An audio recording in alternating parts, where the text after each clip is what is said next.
Mr. Chairman. Commissioner, thank you for being here. First, congratulations for the work the IRS has done over the past several months. As the ranking member, Chairman Neal mentioned, Democrats on this committee made an historic investment in the IRS last year when we passed the Inflation Reduction Act. Since then, I can tell you I've heard from my staff in all three of my district offices how well they're working with the IRS. They have contact with your office hundreds, if not thousands of times a year, and they tell me that the IRS is noticeably significantly smoother than they've ever been before. You're responding faster, your responses are better, people answer the phones. My staff find the taxpayer advocates to be reliable and helpful partners as we try and work with our constituents. I've personally worked with you and with your team on specific issues, and I want to thank you. I've always found you to be helpful and your team to be professional and very well prepared. Unfortunately, the majority seems to think that the IRS budget is a slush fund to pay for every program that they want to pass and put into law. And I've lost track how many times they've tried to use the IRS budget to offset spending, despite reams of evidence proving that IRS cuts actually increase the deficit. I believe the only reason to work to cut the IRS budget is to either make consumer services worse or to make cheating on your taxes easier. I understand people don't like paying taxes, but this is how we fund our civilized society and the many programs that our constituents care about. So while we can disagree about tax policy on the specifics, we ought to all agree that on a bipartisan basis that people should follow the law and pay the taxes that they owe. Commissioner, when IRS funding is cut, what happens to our deficit?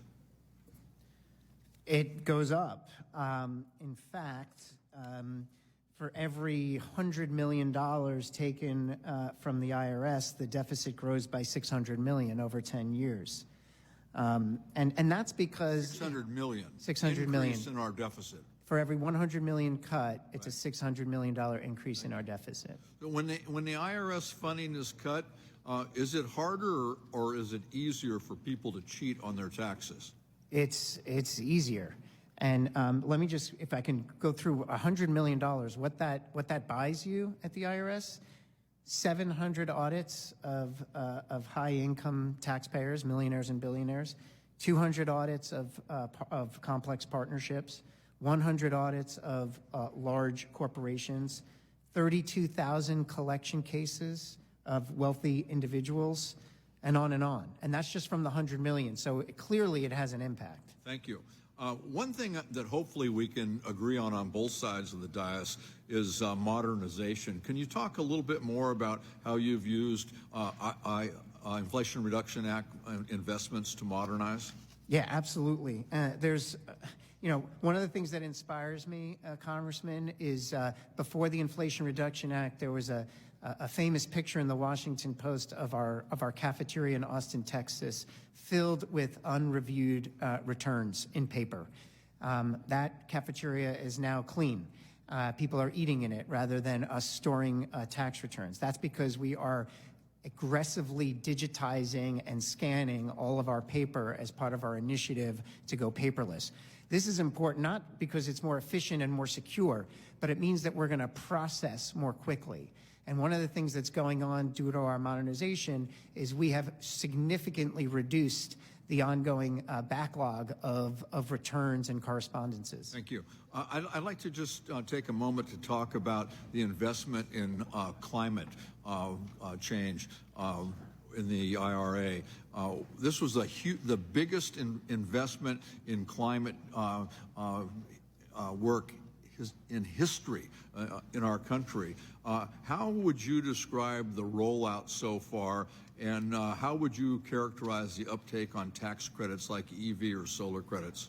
Yeah, we've had a successful launch. In January, we launched our portal, our IT solution, that allows those that are eligible for credits related to the manufacturing and the transactions associated with electronic vehicles. And like any new solution, there are certain things that we could do to make it better and improve the customer experience. But overall, it's been robust participation, and the system has performed as expected. Thank you. I yield back. Mr. Kelly. Thank you, Mr. Chairman. Thank you for conducting the hearing today. Mr. Werfel, it's good to see you again. Good to see you. I think some of the questions revolve around this. We do telephone town halls, and we did one a little bit over a week ago. And when we do IRS town halls, it just seems like we can't be on the phone long enough, and the IRS provides people, and the taxpayer advocate is there on the phone with us. But I don't think there's anything more complicated than what we're talking about today when it comes to the IRS and the rules and how it works and who's paying fairly and who's taking advantage, and it goes back and forth. I wish we could just get to a situation of, is this a program, is this an agency that runs in the best interest of the people who fund it? And the same people who fund everything else in our government, and that is hardworking American taxpayers. I've got to tell you that from a standpoint of formerly being in the private sector and have, while I was present, I was not in the operation at the time of going through the early days of the pandemic. And one of the things that came out, which was a really good idea, was the employee retention tax credit program. However, we continue to look at programs, and we tend to look at holdups in it.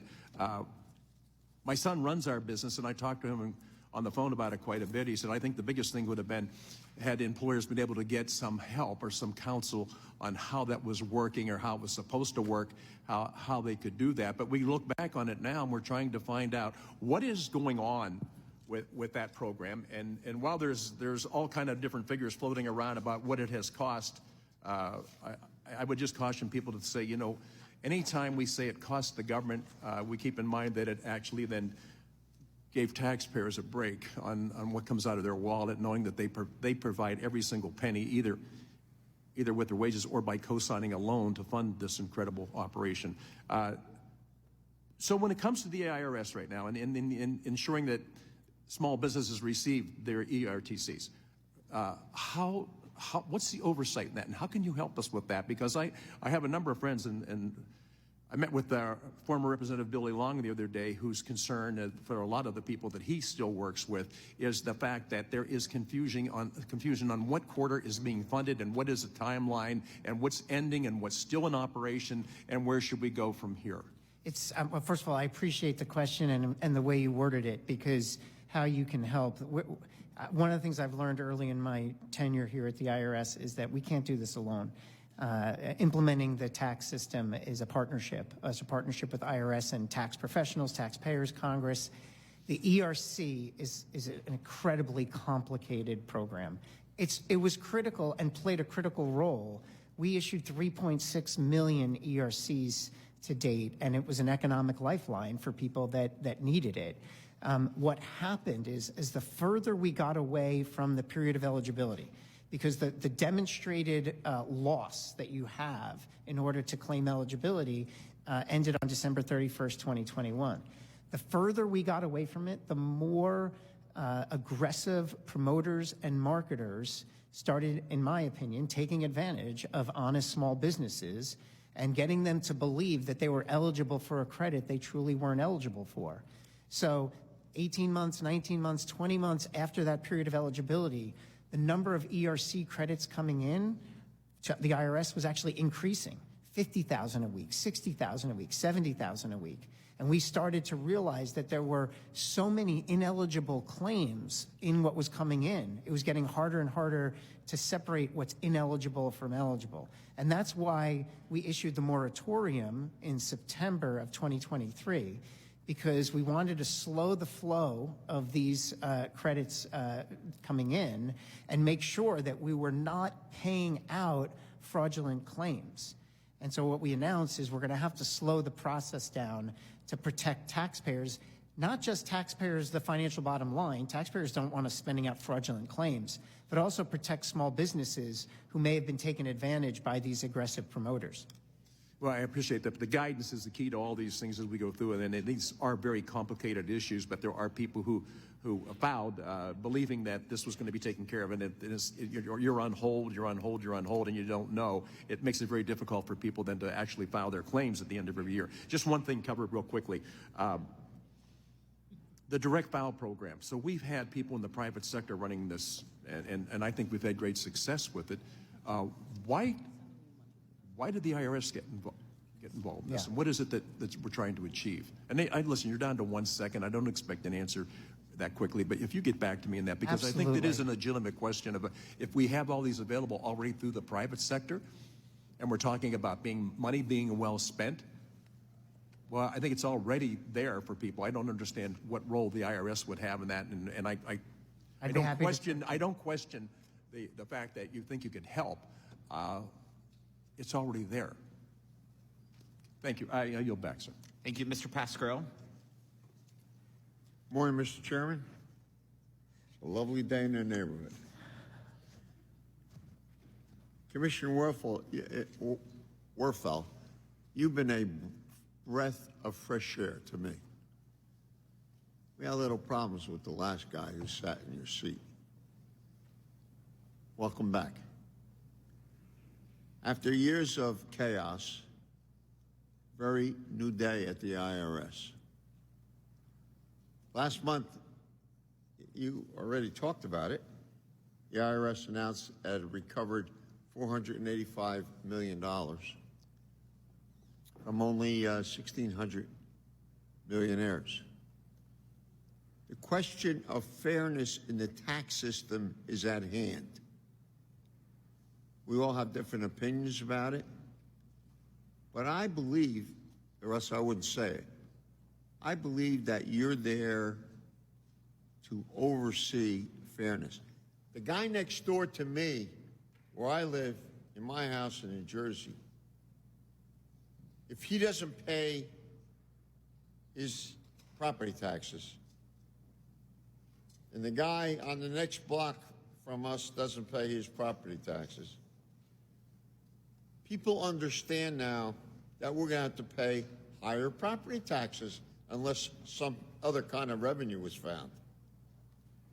It's tax fairness. Pay what you're supposed to pay, and people will complain less. People believe many times, Mr. Werfel, Commissioner, that they're being shafted when it comes to figuring out tax policy. And I think you and I have an obligation to address that day in and day out. The tip of the iceberg. Last week we learned that we will recover at least $560 billion from rich tax cheats after the next decade. So you've been portrayed, the agency you work for has been betrayed as, oh, they're coming after you. See, create fear that you're the bad guys. Lincoln dealt with that during the Civil War, very honestly.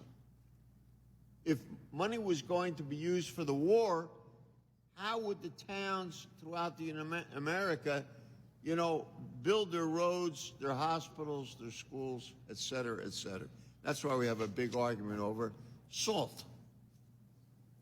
I hear from my own neighbors, you are now answering our calls. Refund checks are going out faster. These successes are because of, I think, your leadership, and because of historic funding passed by Democrats, mostly, to make the IRS work for regular Americans. Wow. I remind everyone, every single Republican in Congress voted against the Inflation Reduction Act and against funding for the IRS to do its job. I mean, the facts are the facts. As Tom Suozzi would say, the facts are the facts. Members of the other side have made IRS funding their white whale to be harpooned at any cost. They have clawed back 1/4 of the historic funding. Like the shark in Jaws, they want another bite.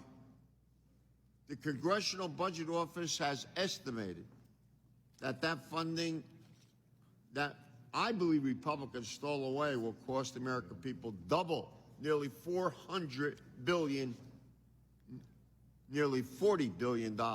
Excuse me. So I have a question for you. Millionaires and billionaires need to pay their fair share. I think everybody will agree up here.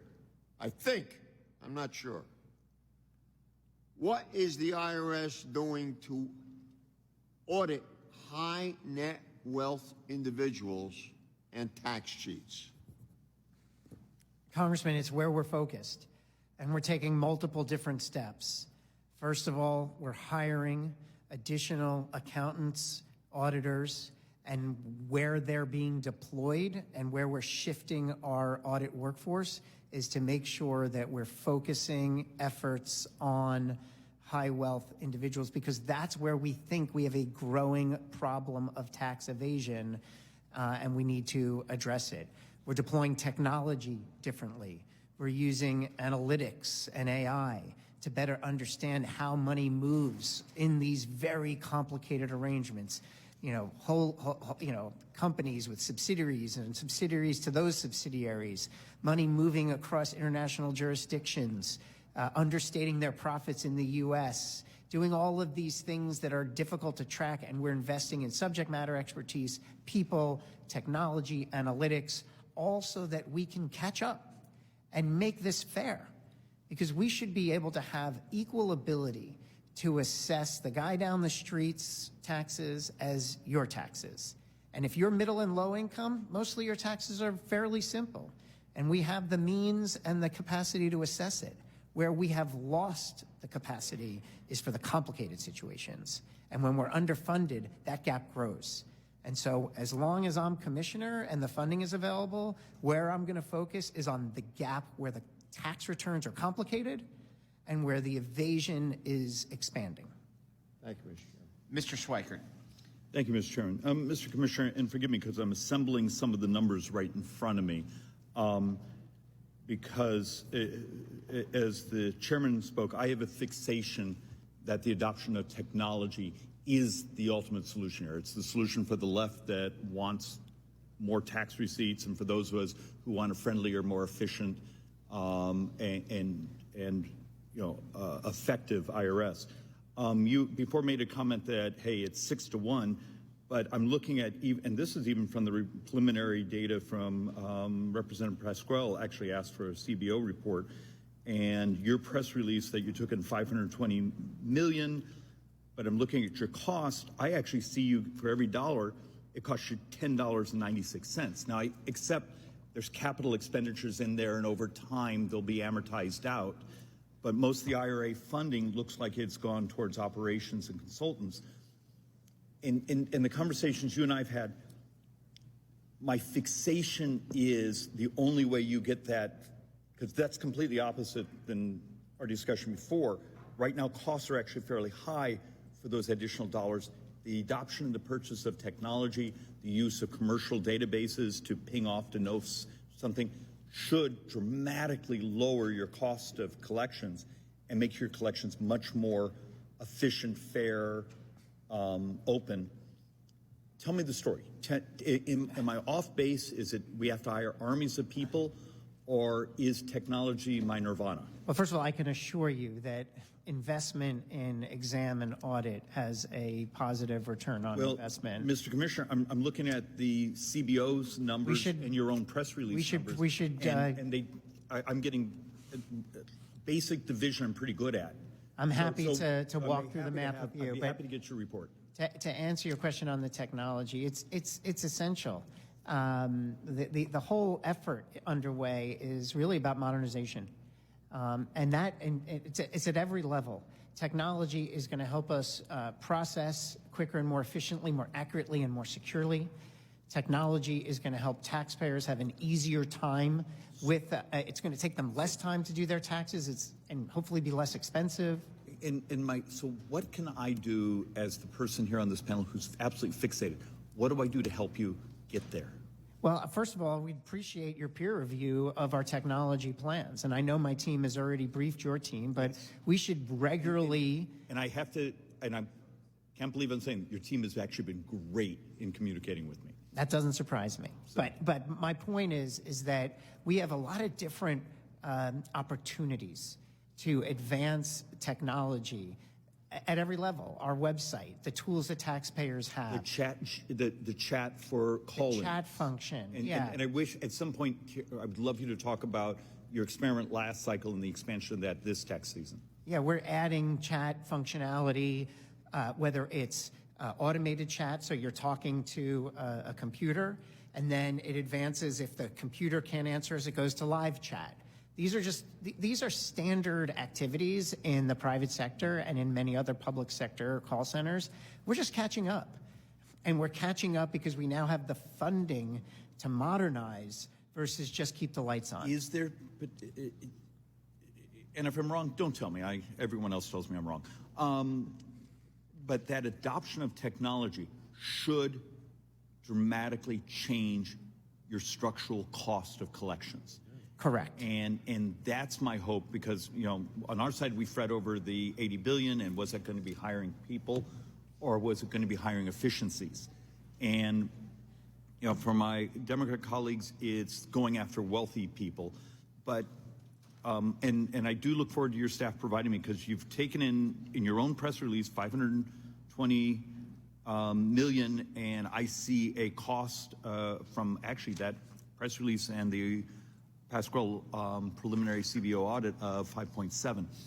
The last thing I'm going to ask you, just because we get a lot of inbound on this, on the employer retention. Yes. I accept that's been just what it is. Please, guidance as fast as you can, so whether it be the small business, whether it even be the promoters, everyone sort of knows what the rules are, knows what the timing is, and knows how to close this out.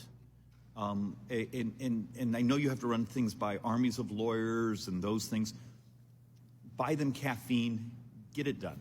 Let me just, if I could, we have a special section on irs.gov just on our ERC, what to look out for, do's and don'ts, why you might not be ineligible.